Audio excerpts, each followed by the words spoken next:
Good morning and welcome once again to this Cross Tower Church of Christ online service.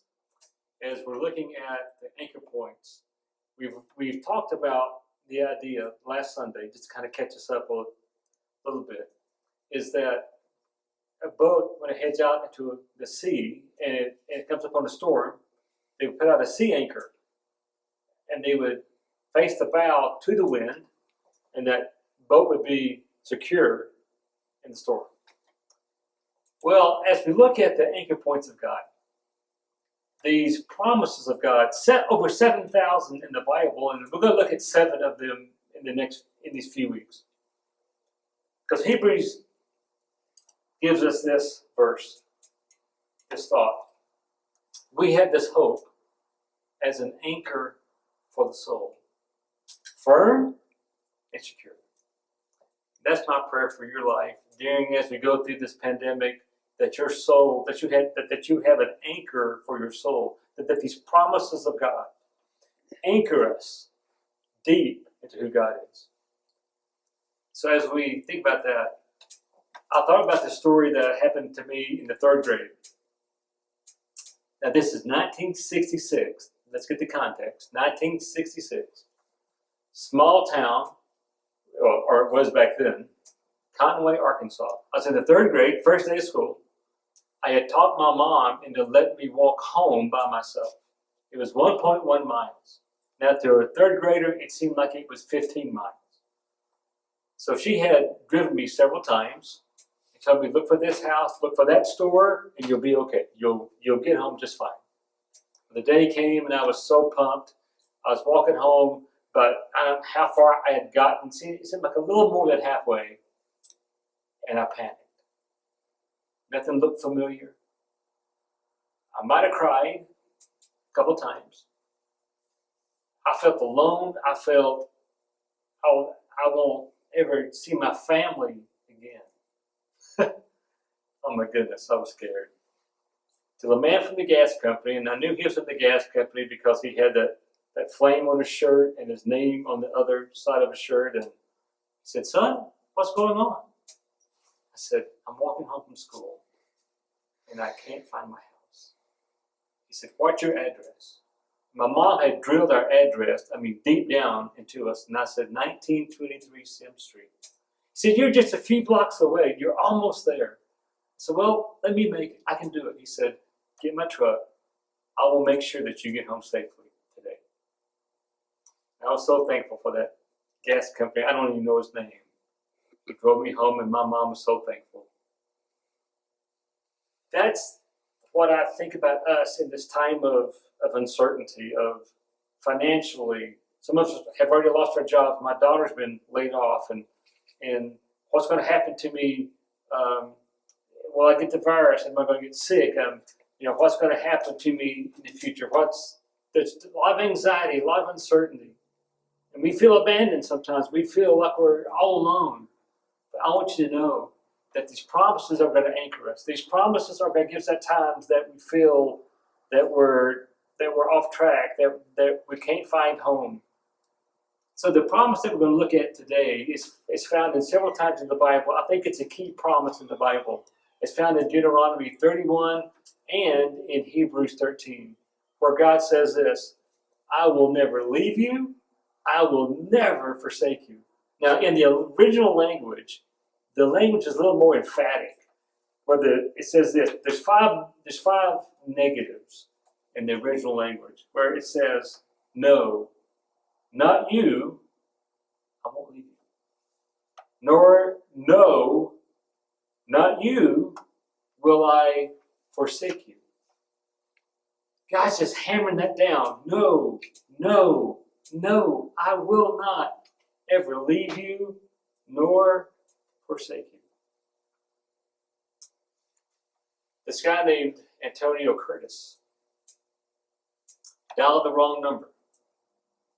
And he listened to the recording, and this was the recording that he heard. I am not available right now, but I thank you for caring enough to call me. I am making some changes in my life. Please leave a message after the beep. If I do not call you back, you are one of those changes. Can you imagine getting that phone call from God? You never will. Because God says just the opposite. God says, look, I will never leave you. You are important to me. I will never leave you. I will never forsake you. So let's look at several people in the Bible that God gives this promise to. He promises to a guy named Jacob in Genesis chapter 28. Now, in the Old Testament, when you would refer to who you were, people would say, I follow the God of Abraham, Isaac, and Jacob. Jacob was one of these main stalwarts of the faith. And so we think of him as a superhero, and he was a supernatural guy, a super saint. Well, we find out his story is in Genesis 26, 27, and 29. He came from a we would call a dysfunctional family. His parents often did things with their kids that were against each other. One had a favorite. His twin brother Esau wanted to kill him. And you think your family's dysfunctional. And so Jacob leaves his family. He's all alone, friendless, and he lays down at night in a place called Bethel.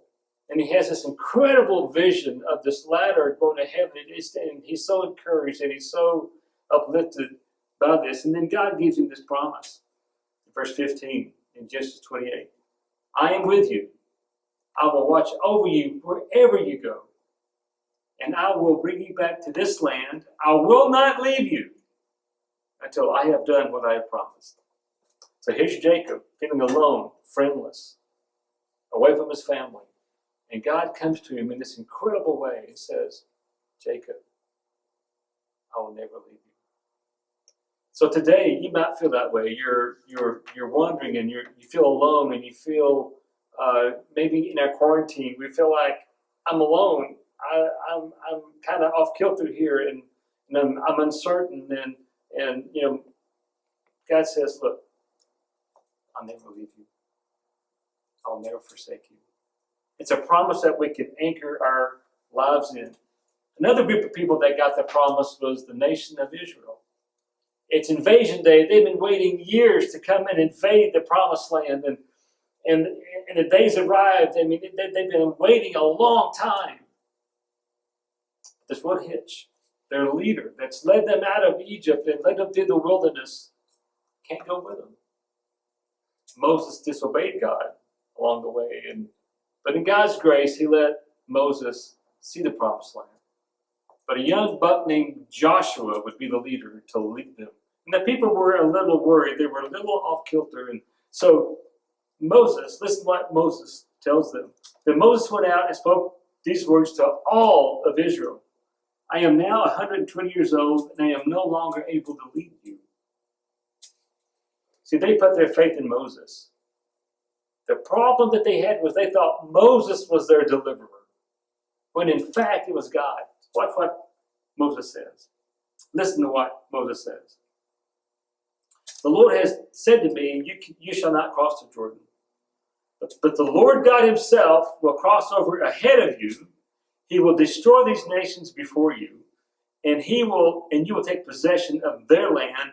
Joshua will cross over with you, ahead of you, as the Lord said.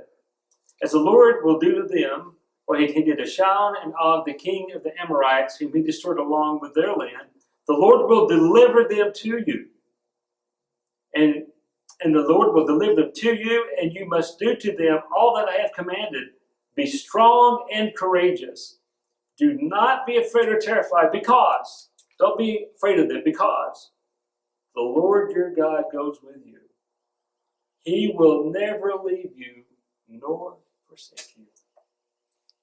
So he's driving that point home. Joshua or Moses leading, God your deliverer. God's going ahead of them into the promised land. What I want to tell you now, I know there's a lot of uncertainty. Jobs, health.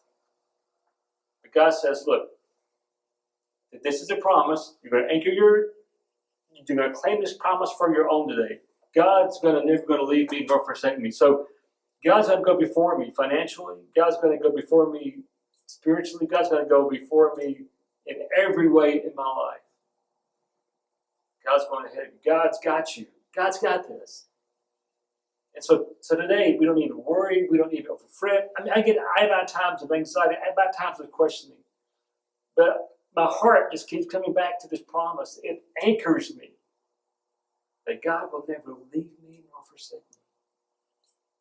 No matter how, if I feel alone, if I'm feeling a little on edge about a certain person in my life, I mean, people are going to let you down. People are going to. So God says, don't put your faith in Moses. Don't put your faith in Joshua. Put your faith in me. I'm your deliverer. I'm going to go before you. I think it's a great promise. And he also gives that promise individually to Joshua. He tells Joshua, I will never leave you nor forsake you. So there's some great promises there. The last person that I want to look at that God makes this promise to, and this is going to get you excited, it's in Hebrews 13. So this letter is written to a New Testament church. It's written to us as believers in Christ, where he says, keep your lives free from the love of money and be content with what you have, because God has said, never will I leave you nor forsake you. It's a bookend from Deuteronomy to Hebrews. He says this just wasn't an Old Testament promise. This is a promise to you today. So take this promise and just sink it down and anchor your life, that your life can be firm, because just claim this promise for your promise that God's promised you. Now, what is God's track record in making promises? His track record is impeccable. Listen to Numbers 23:19. God is not a man, so he does not lie. You ever had anybody to lie to you? I have. Doesn't feel good, does it? You feel ripped off. You feel disappointed in that person. But God is not a man, so he does not lie. He is not a human, so he does not change his mind. Has he ever spoken and failed to act? Has he ever promised and not carried it through? Friend, you can count on God. You can anchor your life in this promise. I know we're in this storm of anxiety, uncertainty, and questioning, but God says, drop the anchor. Drop the anchor that I will never leave you nor forsake you. I am with you. I'm going to go before you.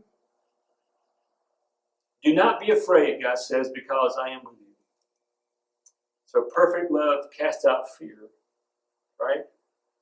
So today, let's anchor our lives in God. Let's anchor our lives into God that says, I am the same yesterday, today, and forever. You can anchor your life in God. So we have this anchor for the soul. Firm and secure. What a great promise. God doesn't lie. He carries it through with what he promises. So today, let's anchor our lives in that. Jeff Ollerson, one of our shepherds, is going to come on here and lead us in a time of the Lord's Supper and a prayer, and he has some things for us to know about. So thank you for joining us once again. We'll see you next Sunday. Well, hello.